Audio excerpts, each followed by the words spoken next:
To my son-in-law's father, Gerald Whitmore, I was nothing more than a man who didn't belong at his table, and for 3 years I let him believe exactly that.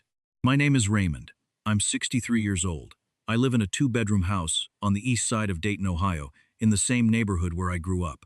I drive a 2009 Chevy Silverado with a cracked side mirror that I keep meaning to fix and never do.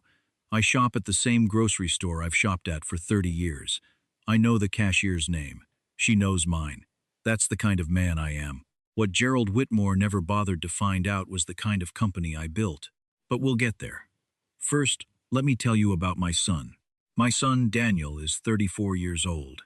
He has his mother's eyes and my stubbornness, which is a combination that has caused me both tremendous pride and more than a few sleepless nights over the years. His mother, Carol, passed away when Daniel was 22. Breast cancer. It was fast, and it was brutal, and it rewrote both of us in ways that took years to understand. After Carol died, it was just the two of us. We figured things out together. We made mistakes together. We got back up together. So when Daniel called me 4 years ago and said he'd met someone, I made myself a promise. I was going to like her. I was going to show up. I was going to be the father-in-law Carol would have wanted me to be, because she had loved Daniel with everything she had, and she deserved to be honored through how I treated the people he loved. Her name was Natalie Whitmore. She was 31, sharp, kind-hearted, worked as an occupational therapist at a children's hospital. I liked her from the first dinner. She helped clear the table without being asked. She laughed at my bad jokes. She looked at my son the way Carol used to look at me, and I thought, okay, this is good. I had no idea what I was marrying into. The first time I met Gerald and Patricia Whitmore, it was at a restaurant they had chosen in downtown Columbus. White tablecloths, a wine list the size of a magazine. I wore slacks and a button-down shirt. I had polished my shoes. I thought I looked fine. Gerald looked at me the way a man looks at a car he wouldn't buy. He was 67, silver-haired, the kind of man who wore his money like a second skin. His family had owned Whitmore Capital, a regional investment firm, for 3 generations. Old money, slow money, the kind that had been sitting in the same accounts since before Gerald was born. He shook my hand at the door and his eyes went straight to my watch. It wasn't expensive, he noticed. Patricia was polite in the way that certain women are polite, with a warmth so carefully managed, it communicates the opposite of warmth. She complimented my shirt. I thanked her. We sat down. By the time the bread arrived, I understood exactly who Gerald Whitmore was. He talked about his firm for the first 20 minutes without pausing to ask a single question about me. He talked about their house in Hilton Head. He mentioned, twice, that Natalie had grown up with a horse. He referenced something called the Whitmore Foundation, which I gathered was a charitable organization but which functioned, in the context of this dinner, as a prop. When I mentioned that I ran a business, he smiled and said, "Oh, how nice. What kind of business?" When I told him it was logistics and supply chain management, he nodded slowly, the way a doctor nods when you describe a symptom that isn't serious enough to worry about. "Distribution," he said, as though translating my answer into something smaller. "Interesting." I smiled. I ate my dinner. I drove home in my Silverado and sat in my driveway for a few minutes before going inside. Here is what Gerald Whitmore did not know that evening, and what I had decided, quietly, to let him continue not knowing. Bridgepoint Logistics had been founded by me, 26 years earlier, in a rented warehouse on the south end of Dayton with 2 trucks, 1 part-time employee, and a line of credit I had to beg for. I had built it from the ground up, through recessions and restructurings and a period in the mid-2000s when I was genuinely unsure if we'd survive. We survived. We grew. By the time Daniel was in college, Bridgepoint operated in 11 states. By the time he graduated, we had contracts with 4 Fortune 500 companies. I had taken the company private after a partial public offering in 2019, which had made me, by any reasonable measurement, a wealthy man. I don't say any of this to impress you. I say it because you need to understand what Gerald was dismissing when he said distribution in that tone. I had never advertised my success. That wasn't false modesty, it was just who I was. Carol and I had raised Daniel to understand that money was a tool, not a personality. We drove sensible cars. We lived in the same house for 30 years. When Bridgepoint's revenue crossed a number that would have made most people move to a different zip code, I didn't. I liked my neighbors. I liked my grocery store. I liked being Raymond. And now, watching Gerald Whitmore decide who I was based on my watch and my answer about logistics, I made a decision. I was going to let him keep believing it. I want to be clear about why. It wasn't strategic in the beginning. It wasn't a plan. It was simpler than that. I didn't feel I owed Gerald Whitmore any information. He hadn't asked. He had already decided. And I was curious, in a quiet and slightly uncomfortable way, about what kind of man he was going to be toward me, the man he thought I was versus the man I actually was. Those two things, I have learned, are rarely the same. Daniel and Natalie got married 14 months later at a venue outside Columbus. It was a beautiful wedding. I gave a toast that made Natalie cry, which I considered a success. Gerald gave a toast that was significantly longer than mine and contained 3 references to the Whitmore Foundation. The first year of their marriage was good. Natalie was still at the Children's Hospital. Daniel had been running operations for Bridgepoint's Ohio division, a role he had worked his way into over several years, starting in the warehouse the same summer he turned 19. He had never been handed anything at my company, and I had made sure of that. He earned every promotion. The other employees respected him because of what he did, not who his father was. Most of them didn't know who his father was. Gerald did not know that Daniel worked for Bridgepoint. We had kept our professional lives separate by habit and by design. Daniel used his mother's maiden name Reeves in professional contexts, something he'd started doing in college and simply continued. It was never a secret. Exactly. It was just something that hadn't come up. It would come up. The first sign that something was shifting came about 18 months into the marriage. Natalie mentioned, casually, over a Sunday phone call, that her father had been talking to Daniel about opportunities at Whitmore Capital. I asked Daniel about it the next time I saw him. He shrugged and said Gerald had brought it up a few times, but he wasn't interested in finance. I told him I supported whatever he decided. I meant it. But then the Sunday calls started changing. Natalie's voice carried a different kind of weight. She laughed a little less. She answered questions a little more carefully. I noticed, but didn't push. Then Daniel called me on a Tuesday in March, and I knew from the first second of silence that something was wrong. "Dad," he said, "Gerald offered to fund a buyout." I sat down in my kitchen chair. A buyout of what? Of his position in Bridgepoint. He doesn't know it's your company, obviously, but he found out through someone at the Chamber of Commerce that Bridgepoint's Ohio Division VP was married to Natalie. He did some research. He found the company. A pause. He wants to acquire a significant stake. He's calling it a family investment. I was very still for a moment. He told Natalie that it would be good for family stability, Daniel continued, that if he had a stake in the business, it would, quote-unquote, align our interests. I understood exactly what that meant. If Gerald Whitmore acquired a stake in Bridgepoint, or believed he was in the process of doing so, he would leverage that into influence.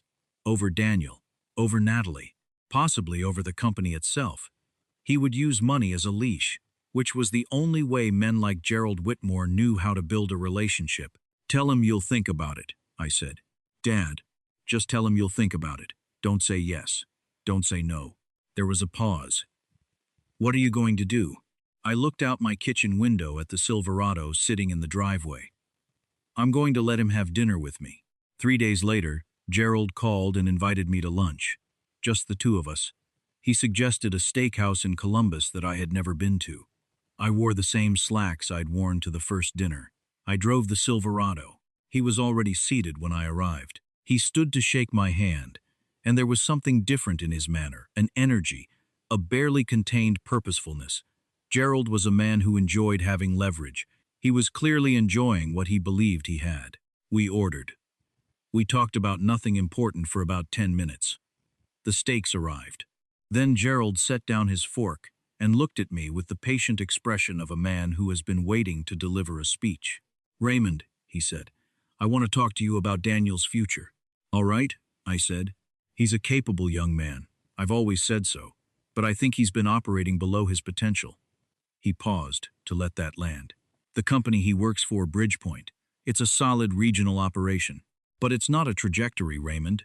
It's a ceiling. I picked up my water glass. Go on. I've been in capital markets for 40 years. I know how to identify a business that has plateaued. Bridgepoint is that business. He said it with a kind of gentle authority, as though delivering unfortunate news that I might struggle to absorb. Now, I'm prepared to change that. I'd like to bring Whitmore Capital in as a strategic partner. A significant stake, we're talking north of 30%, with the understanding that Daniel moves into an executive role with the backing of a real financial institution behind him. He smiled. This is how you take care of family, Raymond. You don't leave them in a dead-end job hoping for the best. You build them a path. The word that stood out to me was dead end. I thought about the 147 employees who worked in our Ohio division alone.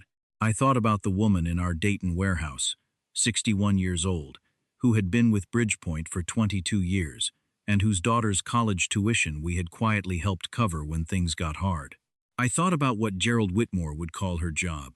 That's very generous, Gerald, I said. Can I ask what kind of return you'd expect on that investment? He smiled again, wider this time. We can get into the numbers later. The important thing is the relationship, the alignment. You understand? I nodded slowly. I think I do. We finished lunch. Gerald paid. He shook my hand at the door with both of his hands, the grip of a man who believes he has just closed something. I drove home. I called my attorney and my CFO that afternoon. Then I called Daniel. I need you to set up a meeting, I said. A full division meeting. Everyone who needs to be in the room. Next Friday. What kind of meeting? The kind, I said, where everything gets very clear. I need to tell you something about the week that followed, because it matters. I did not feel triumphant. I want to be honest about that. I felt tired in a way that had nothing to do with sleep.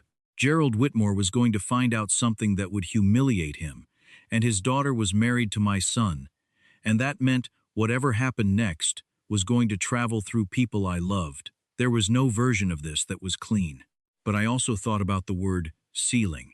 I thought about Daniel, who had spent 15 years earning his place in a company that was, quietly, the foundation of everything. I thought about what it would mean for Gerald to acquire a stake, to install himself, through money and pressure, into a position of influence over Daniel's professional life. I thought about the phone calls from Natalie that had started carrying that new weight. Sometimes, protecting the people you love means ending something before it grows roots. I slept reasonably well that week. I am not sure what that says about me, but there it is. The meeting was scheduled for 10 a.m. on a Friday. It was held in the main conference room at Bridgepoint's Ohio Division headquarters, a room that had my name on a plaque outside the door that most employees walked past without reading. Gerald had been invited by Daniel, who told him it was a stakeholder introduction meeting for a potential Whitmore Capital partnership. Gerald arrived at 9:55 in a charcoal suit that cost more than my truck. He brought a junior associate from his firm who carried a leather portfolio. I was already in the room. He saw me and blinked. Just once. A small recalibration. Raymond, he said. I didn't know you'd be here. Sit down, Gerald, I said. We'll get started in a few minutes. He looked around the room. Daniel was there, along with our CFO, our head of operations, our general counsel, and 4 other senior staff. Gerald sat down across from me. The junior associate sat beside him, opening the leather portfolio. Our general counsel, a woman named Linda Chen, who had been with me for 16 years, stood up and passed a document around the table. For the purposes of this meeting, Linda said, I want to establish some foundational information for our guests from Whitmore Capital. She paused. Bridgepoint Logistics was founded in 1998 by Raymond Reeves. Mr. Reeves holds majority ownership of the company in its entirety and has done so since the company's founding. He serves as chairman of the board and principal owner. I watched Gerald Whitmore's face. It didn't collapse all at once. It went in stages, like a building being carefully demolished. First confusion, a tightening around the eyes. Then a search, his gaze moving from Linda to the document to me, looking for the error. Then the understanding, arriving slowly, unmistakably. He looked at me. I met his eyes and held them, not unkindly. The acquisition proposal submitted to Daniel Reeves, Linda continued, would effectively constitute an offer to acquire a stake in a company that Daniel's father has owned for 26 years. For clarification, Daniel Reeves is Raymond Reeves's son. The junior associate had stopped writing. He was looking at Gerald. Gerald said nothing for a long moment. The room was very quiet. Then he said, quietly, "You're Daniel's father." "I am," I said. "You own Bridgepoint." "I do." He sat back in his chair.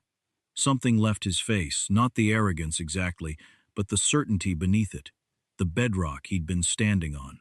"Raymond," he said, and for the first time in 3 years he said my name without the slight elevation, the small performance of tolerance. He just said it. "Why didn't you tell me?" I thought about the restaurant in Columbus, where he'd translated logistics into something smaller. I thought about ceiling.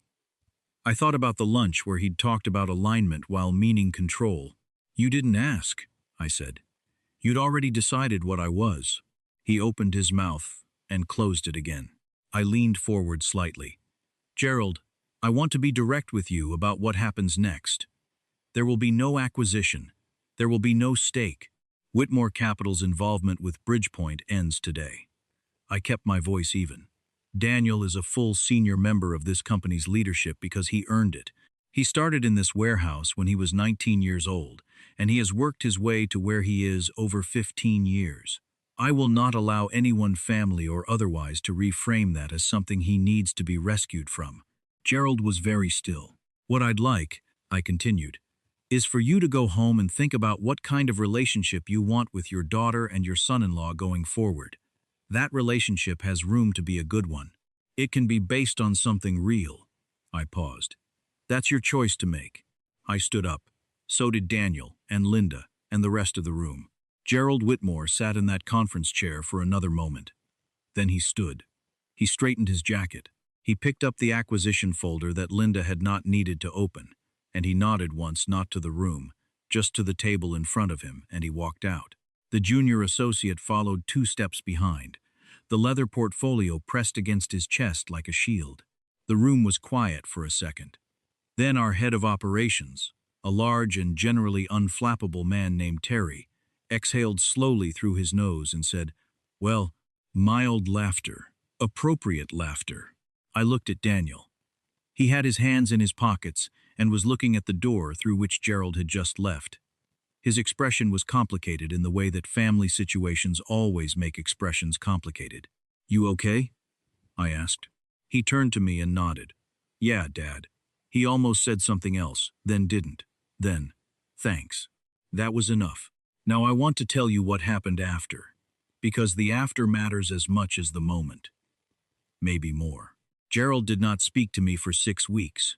Patricia called Natalie and reportedly cried for a significant portion of that phone call. There was a period, I won't minimize it, where Daniel and Natalie's marriage carried a real strain. She felt caught between 2 families and 2 versions of the same story. She called me once, during those weeks, and I picked up on the second ring. "Raymond," she said.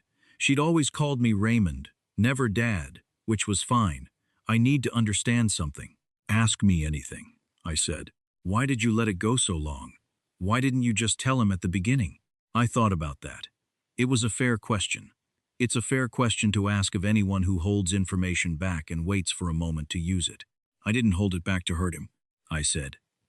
"I held it back because I wanted to know who he was going to be when he thought I had nothing, and because I kept hoping he was going to surprise me." A pause. He didn't, for a long time, but I think he might yet. There was silence on her end. Then, "Do you like me? I mean, do you actually like me as a person, or is this all just about protecting Daniel?" I thought about the first dinner at my house, how she'd helped clear the table, how she'd laughed at the bad jokes, how she looked at my son. "Natalie," I said, "you're one of the best things that's happened to this family since Daniel was born, and I will spend the rest of my time on this earth making sure you know that." She was quiet for another moment. Then she said, "Okay," and I could hear that the worst of it had passed. Gerald came to Thanksgiving. He was quiet for most of the meal. He helped carry dishes without being asked, I noticed that. After dinner, When Daniel and Natalie were washing up and Patricia was looking at old photos with me in the living room, Gerald sat down in the armchair across from mine and looked at the floor for a moment. "I owe you an apology," he said. He didn't look up right away. "Several, probably." "Probably," I agreed. He looked up then. "I'm not good at—" He stopped. Started again. "I grew up being told that what a man is worth is what he can demonstrate, visibly. And I've spent 67 years living by that without ever questioning it." He shook his head slightly. "Hey, you made me question it." That wasn't comfortable. I considered him. "I know. I'd like to start over," he said. "If that's something you're willing to entertain." I thought about Carol. I thought about the kind of man she had loved and the kind of man she had raised Daniel to be. I thought about what she would say, sitting here in this living room that still held the particular shape of her absence. She would say, "Give him the chance." "It's something I'm willing to entertain," I said. We didn't shake hands or hug or make it into anything more than it was two older men sitting across from each other in a living room, deciding to try. But sometimes that's exactly what it needs to be. I still drive the 2009 Silverado. The cracked mirror is still unrepaired, though I have looked up the cost twice now, which is more progress than I've made in the previous 14 years. I still shop at the same grocery store. Karen, the cashier, has known me for so long that she asked about Daniel's wedding 3 months before it happened, because I'd been talking about it that long. Last month, Gerald came to visit for a weekend. His idea. He wanted to see the Bridgepoint facility, the real one, not as an investor, but as someone who wanted to understand what his son-in-law's family had built. I walked him through the warehouse floor on a Tuesday morning. I introduced him to Terry. I introduced him to the woman in receiving, who's been with us for 22 years, and whose daughter is now, as it happens, in her 2nd year of nursing school. Gerald shook her hand and asked her name and used it when he said goodbye. It was a small thing, but I've learned that small things are where character actually lives. He didn't say much for most of the drive back to my house. Then, pulling into my driveway, he said, "You built something real, Raymond." "I had help," I said.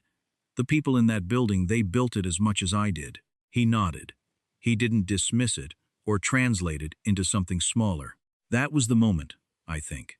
Not the conference room, not the document, not Linda reading the founding history into the record while Gerald's face went through its stages. That quiet moment in my driveway, Gerald nodding at the truth of a thing without trying to diminish it, that was when I thought, okay, maybe this is how it starts. My son is happy. That is the thing I come back to, the thing that matters more than any other part of this story. Daniel is doing work he loves, in a company that is his to grow into, surrounded by people who respect what he's built. Natalie is his partner in every real sense of the word. They are figuring out a life together the way two people who genuinely love each other figure things out imperfectly, honestly, with grace toward each other on the hard days. That's all I wanted for him. That's all I ever wanted. If you're a father listening to this, or a mother, or anyone who has watched someone they love be underestimated by people who measured them too quickly, I want you to hear this. Your value is not a function of what you demonstrate. It never was. The people who matter will come to know you over time, in small moments, through the accumulation of who you actually are. And the people who can't see past what they've decided you are, sometimes they surprise you, sometimes they don't. But either way, you already know who you are. And that's the one thing nobody gets to take. Keep driving your old truck. Know your cashier's name. Build something real. The rest will take care of itself.